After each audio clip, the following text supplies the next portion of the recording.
আমি কিছু খেতে পারি। আমার ছিল না মা বাপ, আমার ছিল না কোনো ভবিষ্যৎ।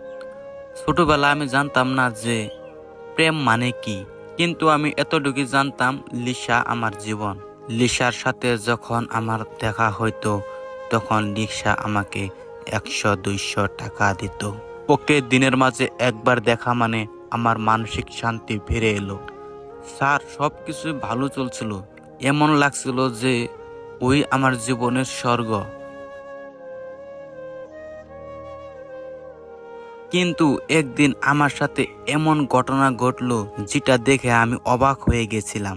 লিসার পিতা জানতো যে আমি লিসাকে ভালোবাসি। তার জন্য লিসার পিতা এই শহর ছেড়ে অন্য শহরে চলে যায়।